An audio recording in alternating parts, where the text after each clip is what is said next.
this next section you're going to be working on is how to find things in a dictionary. Now, I know you may think that this is outdated, and maybe it is, because we can just Google everything we need to know, right? If we don't know how to spell a word, we could just flip on Siri and say, how do you spell abstentatious? And it will probably give you that. Plus we have spell check, but just being able to use a good old-fashioned dictionary is a good skill.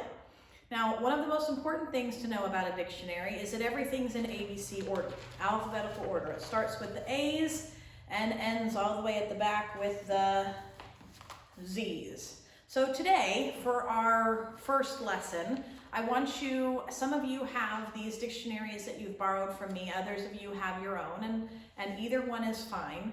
But I want you guys to pull out your dictionary and make sure you have it handy. You're going to turn it to the very first page. Now, for those of you that might not have this dictionary, if you've got a different dictionary, you may have to flip or page or two until you find the word that we're going to be looking at for this lesson.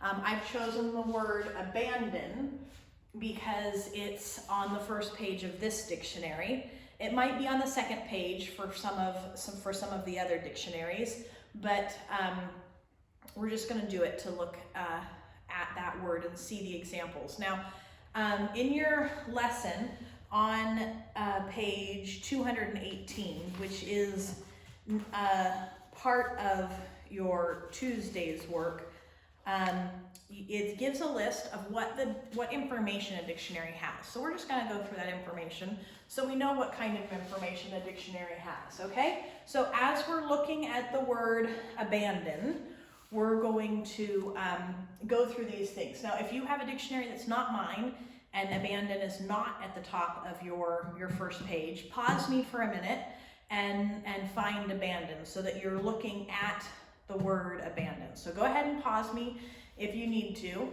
and make sure that everyone is at the word abandon.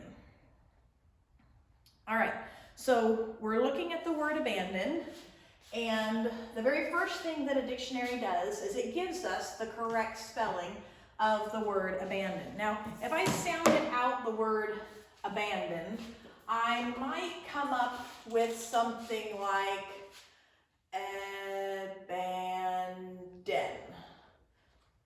Okay? I might guess that that's how it's spelled, but in the dictionary, it gives us the actual spelling. And if you look at the word abandon, that's the correct spelling. A-B-A-N-D-O-N, abandon, okay? The second thing a dictionary does is it gives us the correct pronunciation. Now, in this dictionary that I'm holding, right across from the A's is something called a pronunciation key. And it gives you the symbols that they use, the letters that they use, and it tells you what it says. So if we look at this first, this is the way it shows it in the dictionary for pronunciation. Right next to the word, in parentheses, it gives you this funny little spelling. So if you didn't know how to pronounce it, you could look here and you could figure that out. So I'm looking, this is an upside down E, and it's really funny. So what does an upside down E mean? So I look in the pronunciation key, and your other dictionary should have that. It just might be further towards the beginning of your dictionary. And I look down for the upside down E, and I find it in the middle.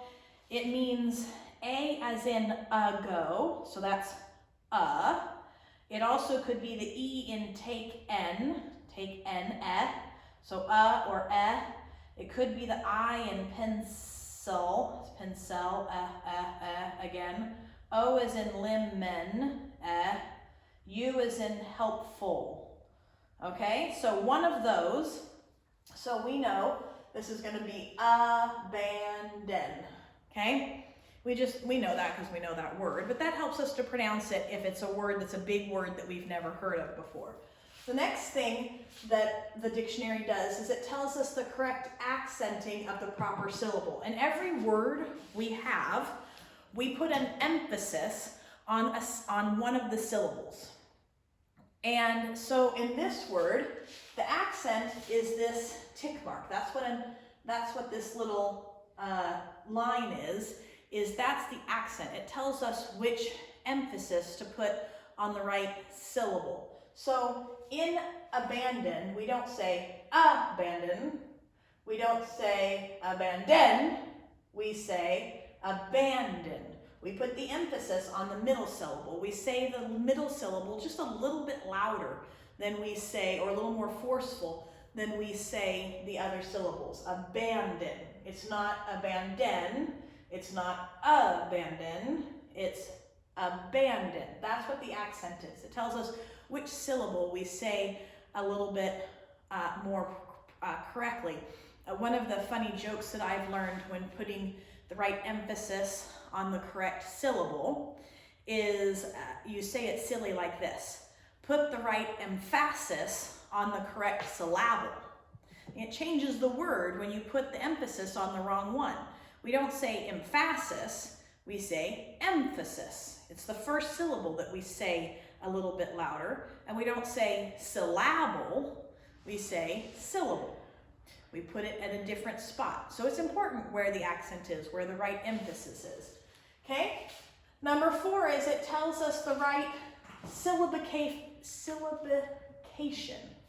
There's a big word for you. Syllabication is the syllables. Now, I don't know if you've seen me doing this with the second graders, but when we do syllables, we put our hand on our chin and we say the word syllable. My chin went down 3 times. The word syllable has 3 syllables.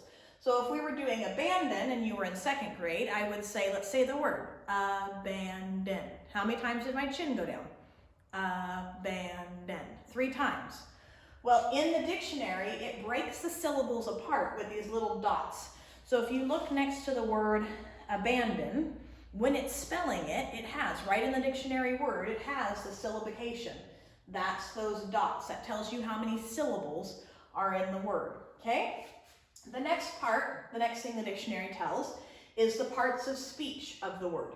Remember our parts of speech? Nouns, verbs, adjectives, pronouns, adverbs, articles. We haven't gotten to prepositions yet, but that's another one, okay? And in this case, it tells us that it's a verb and it's transitive. And I had Caitlin look up transitive verbs, and it's something that even I'm not ready to make my mind wrap around itself, but it's a kind of a verb. And so we know that abandon is a verb. It's something you do. All right, so then number 6, it tells the meaning of the word. And if you look under abandoned, there's a number 1, and it says to desert or forsake completely, to abandon a child, to abandon ship. Okay, so that's definition number 1. But if you look at abandon, there are 4 definitions total. There's 4 different ways to define that word. The second definition is to give up something completely. He abandoned all hope. Number 3 says to yield or surrender. Number 4 says to yield oneself without restraint as to an emotion or an influence. And each time it gives an example of what it's talking about. So there's, so it gives you the meaning of the words. Now, number 7, the thing the dictionary does is it gives the plural form of the word if it's irregular. Well, abandon, its plural isn't irregular, it's just abandons. It's not even a word that can really be plural. But if you look up, if you have the same dictionary as me, the word abacus is just at the top of that column, abacus. If you have a dictionary that's different than mine, it might be different. But if you look at the word abacus, it's A-B-A-C-U-S, abacus. It has a different plural than just as normal. You can say abacuses or abaci. And so if you look across from abacus on that very first line in the second column, it tells you that. It says a PL for plural, and then it tells you abacuses or abaci, or abaci. The C says abaci, okay? So those are the plural. That's an irregular plural. Abandon doesn't have one, but abacus does. So there's an example, okay? Now, there's an example. The 8th thing that the dictionary does is it gives a sample sentence for many of the entries. So after each of those definitions, each of those 4 definitions, it gave you kind of a sentence or a part of a sentence. But at the very end of the word, of the definition, after all of the definitions, it gives, oh no, I guess it doesn't for this one. It just gives examples at the end of each definition. So after the definition, it gives you an example of what that word means, how to use that word in a sentence. And then it also, on the dictionary, has charts and pictures for some of the entries.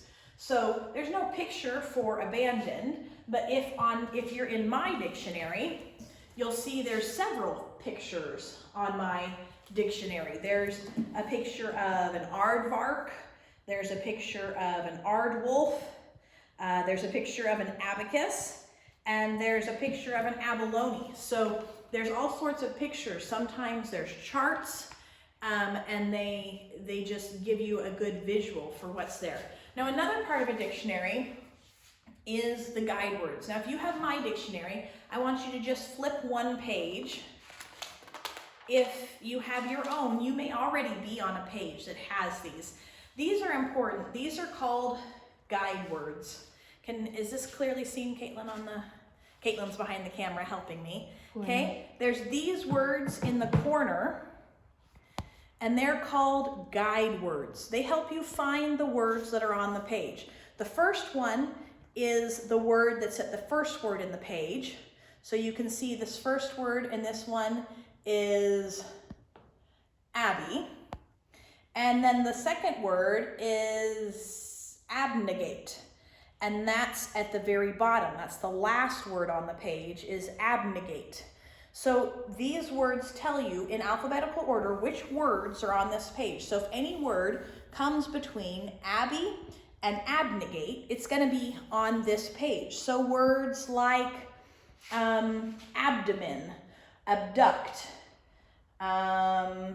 aberration, abilene, ablative, able. Those are all on this page because alphabetically they come between these guide words.